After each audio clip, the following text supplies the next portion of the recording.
All right, so habits, right? They kind of run the show when you think about it. Like, they're behind so much of what we do each day without us even realizing it. They're super powerful. They really are. And that's why we're doing a whole deep dive on the science behind them. I'm excited about this one. Me too. Especially this whole idea of the second law of behavior change. Yeah. Make it attractive. It's a game changer. Big time. Mm.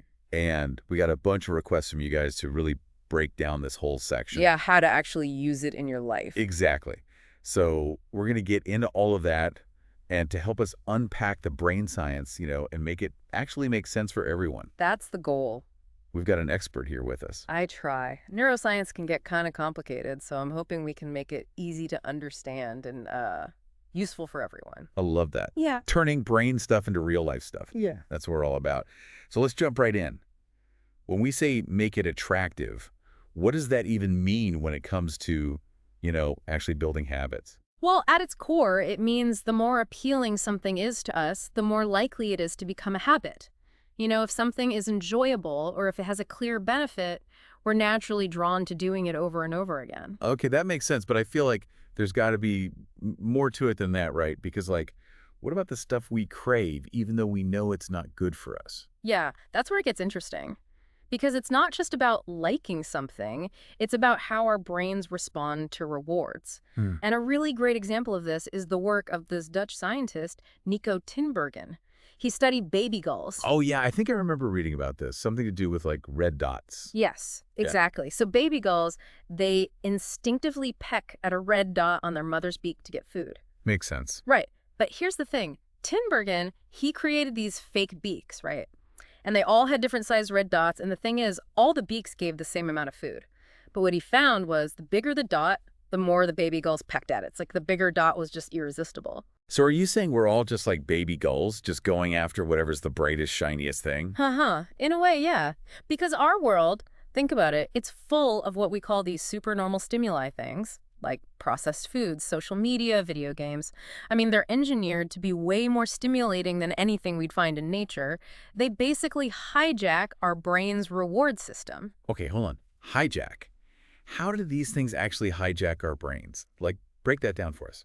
All right, so let's use processed food as an example. So it's designed to hit what we call this bliss point. Think about the gooiness of cheese, the crunch of a chip, that perfect blend of salty and sweet. Yeah, okay. Those combinations are designed to trigger this huge reward response in our brains, which makes them so hard to resist. I mean, that's why it's so hard to say no to just one chip, right? Yeah. And social media, come on, it's like a masterclass in this, right? Constant novelty, those little hits of dopamine from likes and comments. It's designed to keep us scrolling. Exactly. And then you have video games, right? They offer these super concentrated play experiences, and it's no wonder we find ourselves reaching for these things, even when we know, we should probably be doing something else. Totally. It's like we're living in a world of temptation. Mm-hmm. But how does all of this actually turn into a habit? What's going on in our brains that makes us crave that next slice of pizza or scroll through our feeds? So that brings us to what we call the dopamine-driven feedback loop. And dopamine, it's this neurotransmitter that's all about pleasure and motivation. And here's the key. Dopamine isn't just released when we experience pleasure, but also when we anticipate it. Wait, so you're saying the craving, that anticipation, that's what actually drives us to do things? Precisely. And there's this classic experiment with rats, right? Back in 1954, these researchers, James Olds and Peter Milner, they implanted these electrodes in the brains of rats, and the electrodes would release dopamine whenever the rat pressed a lever. And what they found was these rats would press that lever hundreds of times an hour. I mean, they would even skip food and water just to get that dopamine hit. Wow. Rats getting hooked on dopamine. So what does this mean for us humans trying to, actually build good habits? Well, if we can find ways to make our desired habits feel rewarding, in anticipation, we're much more likely to stick with them. It's about hacking that dopamine system and using it to our advantage. Mm-hmm. Yeah, it's like we can train our brains to want the things that are good for us. I love that. Okay, so we've been talking a lot about what's going on inside our heads, but what about the people around us? Do they have any influence on our habits? Oh, for sure. Huge influence. We're social creatures, and our habits are shaped a lot by the people we hang out with. We want to fit in, right? Belong to the group. Yeah, like safety in numbers. I guess that makes sense for habits too, but how does that actually work? How do our social circles affect what habits we form? Well, think about it like this. We're more likely to adopt habits that our group approves of. It's like social proof for what we do. Let me give you an example, okay? Have you ever heard of this guy, Laszlo Polgar?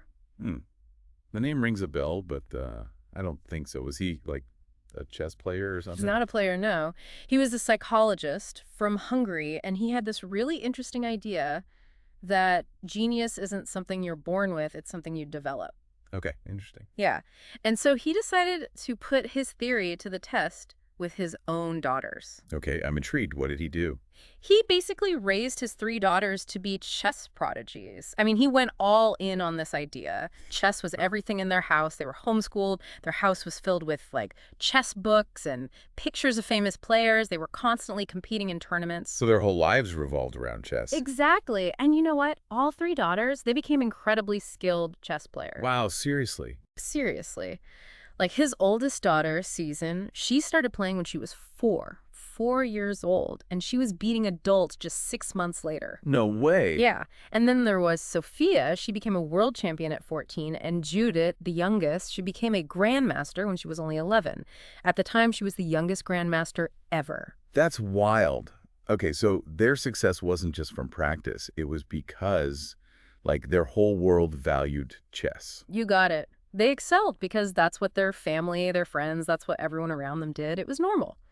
You know, one of the most effective ways to build a habit, any habit, is to join a culture where that habit is just the norm. And where you already have things in common with the group, that helps too. Right, find your tribe. It's like built-in support and accountability. Exactly. And this whole idea of wanting to fit in, it doesn't just stop at our immediate circle. You know, we also tend to imitate the habits of successful people, high-status people. Oh, yeah, it's like that whole keeping up with the Joneses thing, but instead of, like, material stuff, it's their habits we want. Precisely. We're drawn to the things they do because we think, hey, if I do that too, maybe I can get that respect, that admiration, that status.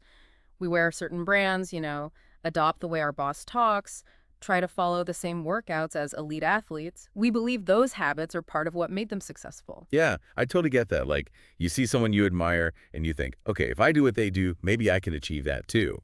But what about when you're trying to break a bad habit? Do these same ideas work, but like in reverse? Absolutely. It's like two sides of the same coin. Just like we can make good habits more attractive, we can make bad ones less so. Remember Mike, the former smoker I mentioned? Yeah, the one who quit using that Alan Carr method, right? Yeah. You were saying it was about like reframing things, changing how you think about smoking. Right. It's not about willpower, really. It's more about shifting your mindset, challenging the beliefs and associations you have. See, every behavior, whether it's smoking or, you know, spending hours on social media, it's got two layers. The surface craving and then the deeper motive. Okay, so what are these like deeper motives? I'm curious. Well, most human behavior, it boils down to a handful of things, right? We want to conserve energy, find food and water, you know, the basics. But then there's also this drive to find love, reproduce, connect with others, get their approval, reduce uncertainty, achieve status. So are you saying bad habits are just like messed up ways of trying to meet those needs? Pretty much. Once you understand the why behind the bad habit, you can start to find healthier ways to get those needs met. So instead of mindlessly scrolling for connection, I could join like a book club or volunteer somewhere. And instead of stress eating, I could go for a walk or call a friend. Exactly. Figure out the root cause and find a substitute that actually works for you. But even when we know a habit's bad for us, sometimes those ingrained patterns, those neural pathways, they're tough to break. There's that mental hurdle to overcome. Oh, for sure. I've been there. So what are some ways we can get over that hurdle? Well, reframing can be super helpful. It's about changing how we think about our habits. Like giving our bad habits a mental makeover. Yeah, kind of. And one really simple technique is to switch up the language we use. Instead of saying, I have to, try saying, I get to. Okay, I need an example. Like, how does that actually work? Sure. So instead of I have to go to the gym, say I get to move my body and improve my health. Or instead of I have to work on this project, it's I get to use my skills and create something meaningful. Oh, I see what you mean. It's focusing on the good stuff. Exactly. It shifts you from obligation to empowerment, right? And this can work for all sorts of things. I get to save money for my future instead of I have to stick to a budget. I get to meditate and find some peace instead of I have to sit still for 10 minutes. I'm already feeling more motivated. But what about those days when motivation is just gone? Like, even reframing doesn't work. We all have those days, right? Yeah, we do. For those days, I'd say try creating a motivation ritual. A motivation ritual. Okay, break that down for me. What is that, and how does it actually help? It's pretty simple, actually. Just choose a few things you enjoy doing and do them right before you tackle a difficult habit. So it's like setting the mood, getting yourself in the right headspace. Exactly. Like, there's this boxer and writer, Ed Lattimore, and he would always do this little routine before sitting down to write. He'd put on his headphones, play some music, do a few calisthenics, and then, boom, writing time. So that ritual helped him Steps get work into the zone. totally. It signaled to his brain, like, all right, time to write. And your ritual can be anything: listening to a favorite song, lighting a candle, taking a few deep breaths, whatever works for you. This is such a good tip. We've covered so much today, Sure. but I want to make sure our listeners walk away with some clear next steps, Yeah. what they can actually do. Right, let's do a quick recap. Yeah. So the key takeaway here is make your habits more attractive. And we can do that by, understanding that dopamine feedback loop we talked about, using temptation bundling, leveraging social influence, reframing our thoughts, even creating those motivation rituals. Lots of tools in the toolbox. And if you're trying to break a bad habit, same principles. Just flip the script. Yeah. Make those habits less attractive. Yep.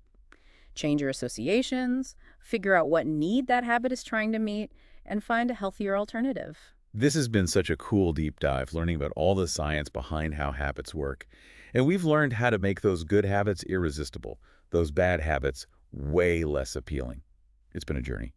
From dopamine to social influence and reframing those thoughts, we've covered it all. But before we wrap up, I want to leave our listeners with a little challenge. So think about one small habit, just one, that you want to make more attractive, like starting today. Yeah, doesn't have to be anything big. Right, it could be anything. Drinking more water, reading before bed, maybe just taking a few minutes each day to, think about things you're grateful for. What's that one little tweak you can make? Start small, build momentum. Exactly. Small changes add up. Maybe you only let yourself listen to your favorite audiobook while you're out on a walk. Or you give yourself a nice relaxing bath after you finish some tough work task. Ooh, I like that. Right. Get creative, try things out, see what actually sticks. Make it fun. That's the best way to guarantee you'll stick with it. That's the whole point, really. Absolutely. This has been such a fascinating deep dive, learning all this sciencey stuff about how habits work. It really is fascinating, isn't it? Oh, yeah. And we've learned how to make those good habits, impossible to resist. Yeah. And the bad ones, well, make them less appealing, right? Right. Less tempting. It's been a wild ride. From that dopamine feedback loop to the whole social influence thing and then reframing our thoughts. Wow, we covered a lot. We did. Lots to think about. It really is. But it's been so cool having you here to break it all down for us. Oh, thanks for having me. I always enjoy geeking out about this stuff, and I hope it's been helpful for everyone listening. I'm sure it has. So, to everyone listening, thanks for joining us on this deep dive into the world of habits. Go out there, put what you've learned into practice, and make those habits work for you.